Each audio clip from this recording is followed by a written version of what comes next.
Man, the police have a lot on their agenda right now.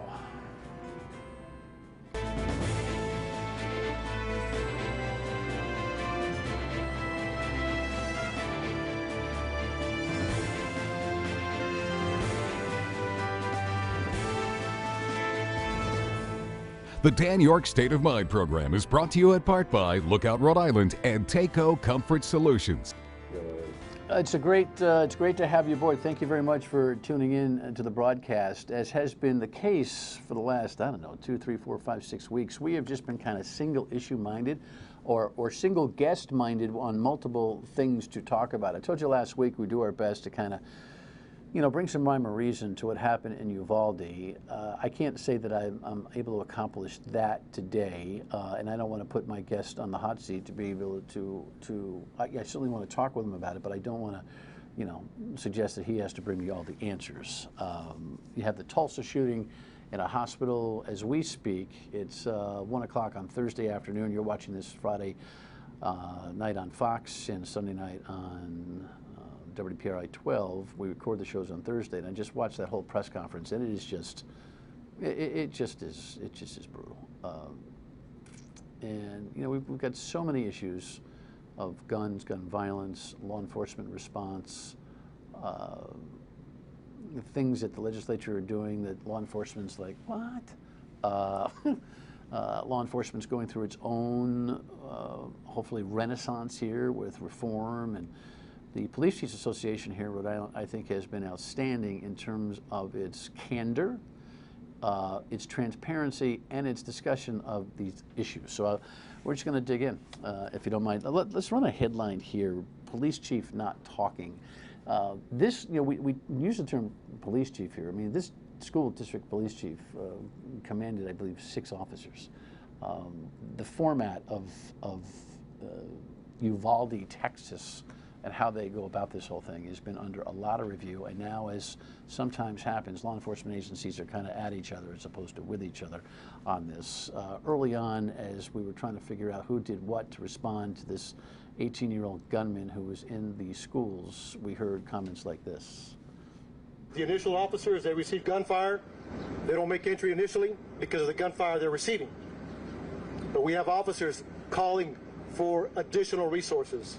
Listen, sometimes we just pull out the video that still is lingering in our system. I mean, that was prior to the Texas Public Safety Director offering his, I think, one of the strangest press conferences I've seen in a long time. Sid Wardell is the Executive Director of the Rhode Island Police Association. He joins me now, former Chief of Police of Little Compton. 8 years ago seems like yesterday when you were running a police force, huh? Yeah, it sure does. Or does it? or does it feel like a long time ago? Well, I mean, the reality of it being 8 years, only by the fact that every day the issues that are now happening with law enforcement, I'm a part of that, and so my position. So it certainly makes the time fly by. Sure. But I enjoyed what I did as a police officer and as a chief. But I really like the aspect of trying to help law enforcement for our citizens and law enforcement make a better place. Well, look, you've been terrific as the executive director with answering the bell, talking about issues on a transparent basis. We'll get to your role there and get to some of these bigger picture issues, but it just dawns on me as we're shooting the breeze here, reminding everybody about Little Compton. How big was that police force, by the way? We were a 9-member department when I left. So it's not dissimilar to what this Uvalde police chief's domain was. And it's interesting, these awful happenstances, specifically Uvalde, Texas, remind everybody that something really heinous and bad can happen anywhere at any time. And whereas we might think about, and I say this with tongue-in-cheek and respect, the Mayberry RFD type of local police department, they don't have to deal with much, they're all sleeping on the job, blah, blah, blah, which of course is never something you'll hear come out of my mouth. But you understand what I'm saying. It is so important, whether you got 400 officers in a department or you got 9, that you are as fully trained and capable to respond to X, Y, or Z as ever before. Am I on the right track? Absolutely. I mean, regardless of what either a division you run for a police department, a huge department, or a small department, like mine, or as they're pointing out with this school agency, you have to be able to recognize what your responsibility is and to whom, and be able to have training and when something does happen, be able to respond to it appropriately. Yeah.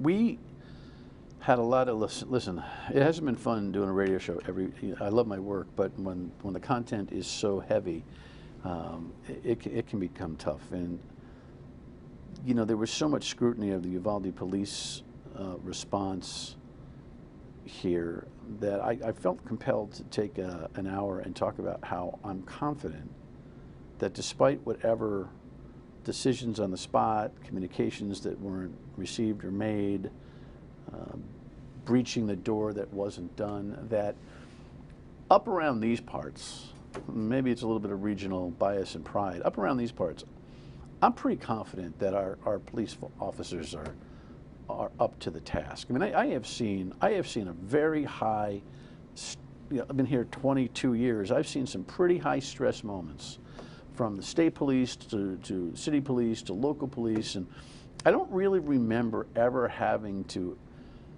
evaluate whether competency was the question. Am I cheerleading too much? I mean, obviously preaching to the choir, but you're candid about this stuff. Sure. I mean, I think that's one of the things that we do pride in Rhode Island, is that in every topic with law enforcement, I think we're on the leading of it. You know, whether it's use of force, which we've had model policies out with so many things that were not allowed in incidents like we've seen, you know, George Floyd and all of those. But right to the point of what we're talking about, the officers are out there training. I mean, and we train with multi-agencies. So if the state police are needed or neighboring communities, we do school shooting scenarios, we do live fire, we do all of those types of things because you never know where it's going to happen.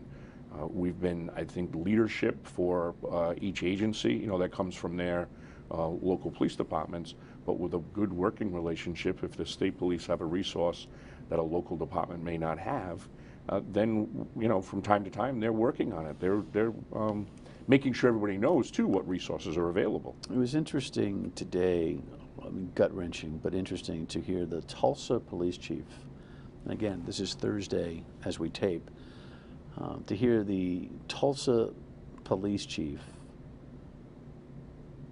I think, overemphasize and perhaps overcompensate as he was discussing how fearless his officers are in responding to a live shooter situation as happened at the St. Francis Hospital in Tulsa. I think those are things that he would say, but I think in contrast to what happened in Uvalde last week, where there's all this concern about 19 officers outside a classroom door and this timeline, which I'm still sure the true story will still need to bear out. But he talked about no concern for individual life. That's their job. They did everything they could. They came in like, you know, like SWAT, you know, and, you know, this assailant took his own life, you know, under the pressure of the police responding, I guess. Do you feel like the Police Association or individual departments, state or local, here in Rhode Island, in our region, need to emphasize that they don't choke?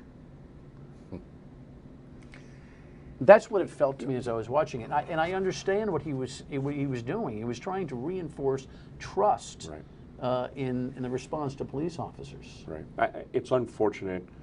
The community asks for and deserves answers. Right. What happened in Uvalde or any incident. I saw those press conferences, numerous ones.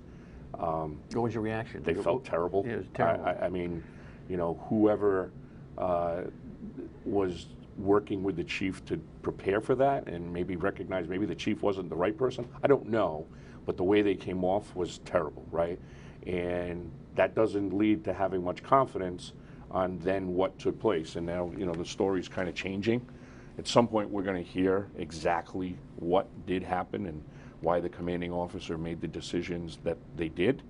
But I'll tell you, that's a part of the training that we do, and we started at the academy, is recognizing that there is a call to duty, and when you're called to do something, you need to be able to do it. Now we need to be able to make sure they're prepared to do it, right? So I heard somebody talking the other day, and we're now looking at the academy where we were training officers with shotguns, and basically everybody now has rifles in their trunks, right? So, but that takes a lot more training for that rifle than it did with the shotguns. And back when I went on the job, you have right? you have AR-15 type of weapons because that's what you think you need to. That's the potential of what you have to face out there. Absolutely. So if you're going to ask an officer to go in on a school, whether it's alone or a team of 19, you know, regardless of what that is, they have the equipment to do it because they're expected to go in. You know, and I mean, it's heart wrenching. Well, look, I don't want to suggest that the local police chief choked, but that's certainly how. And the way it was kind of buried in the lead by the state police public safety or by this Texas public safety director, only on response to questions. Well, what happened? Well, he didn't. You know, he didn't decide to move in. He was looking for more backup, and perceived it to be a guy holed up as a guy versus a live shooter. It was horrifying for the country to see that live. It was horrifying to have that kind of come out the way it did, and I think it's put the whole thing on its heels for everybody, including, you know, the families who are suffering and wondering whether or not their little one was potentially savable. When we come back, I want to talk a little bit about school safety and the police chief's perspective on that. Stay with us.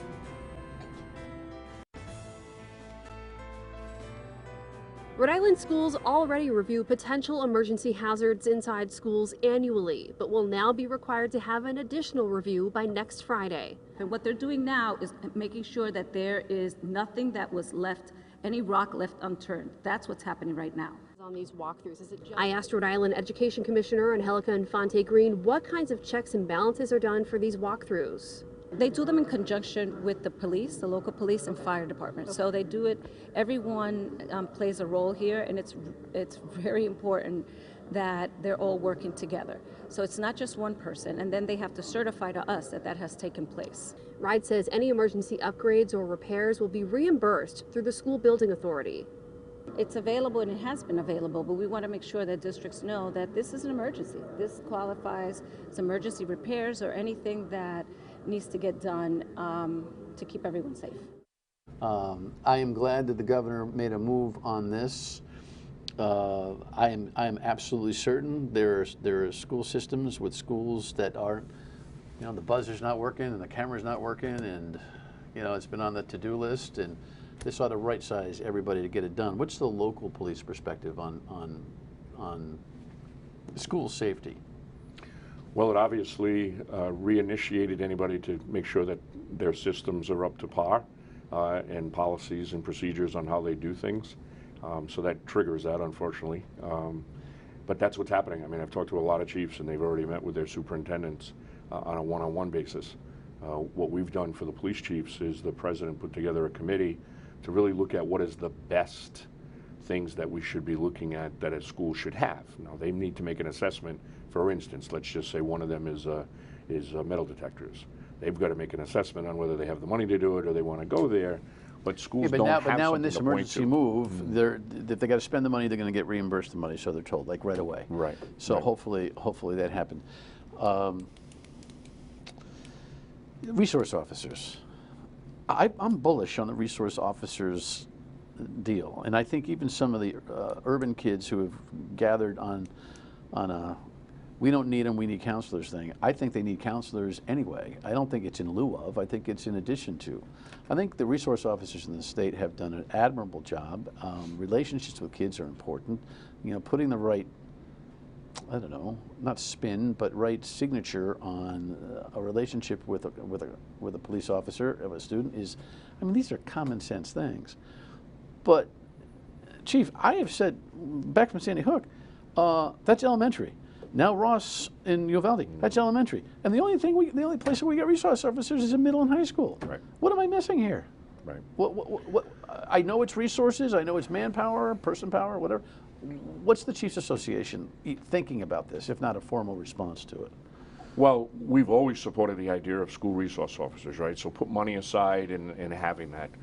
the other issue we're having now is just getting people to be police officers. I mean, that's still... It's been a bad 2 years. Yeah. Bad I mean, 2, 3 we had a years. department that just went through a process, usually gets 100 applicants, ended up with 9 that completed everything.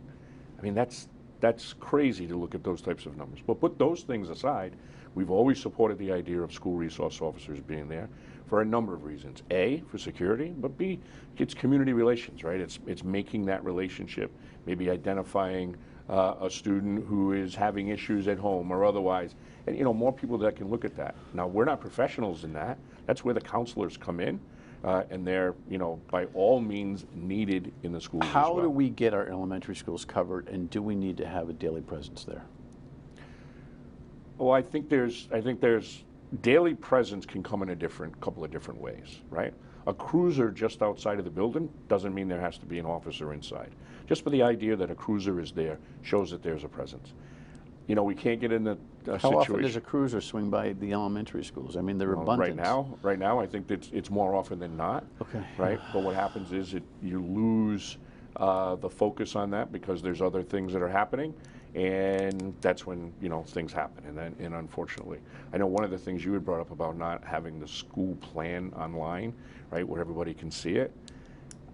I would differ with you in one thing, that I think there's kids out there or people that have done this. They do a lot of research, so they may not be able to completely figure out why. So the chief is talking about. I've had a long-standing debate with my friends in law enforcement as to whether or not we should be publishing the plan, simply because I want the proof of performance to be there. I had a classic knockdown with former Colonel O'Donnell on this, a friendly debate, but a knockdown over, you don't want to give the game plan to the bad guys.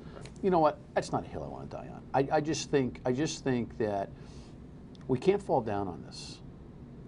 The school facilities have got to be up to standard for whatever bells and whistles and mechanical things need to be working in order to keep the school safe. Door locks, buzzers, cameras. And then I think we have to have a more of a network conversation about how a town with 12 schools can afford to have elementary schools more intimately covered or accessible to officers with weapons. God forbid. I just don't think we've gone there. No, I don't think we have either. I think we've. Unfortunately, the driving on that has always been money, right? It comes down to, is there the availability of money to put those individuals into the police department, or some places do a combination, right? There's some school districts that they're not police officers, or they're retired officers. They're hired by the school district to do it. But I think we can come up with a better combination of those so that we're doing a better job protecting them. All right, when we come back, there's only like 12 things out there on the agenda of law enforcement. The marijuana legalization, everyone's partying about it. Cops aren't too happy. We'll be right back.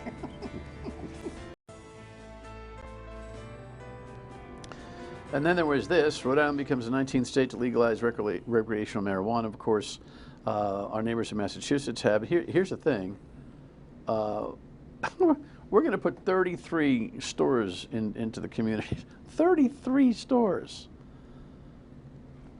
And I'm furious that it's a local opt-out vote as opposed to an opt-in. In other words, voters, if they don't pay attention, their councils don't put a question up in November, they're going to get themselves a marijuana store. Now, am I afraid of marijuana? No.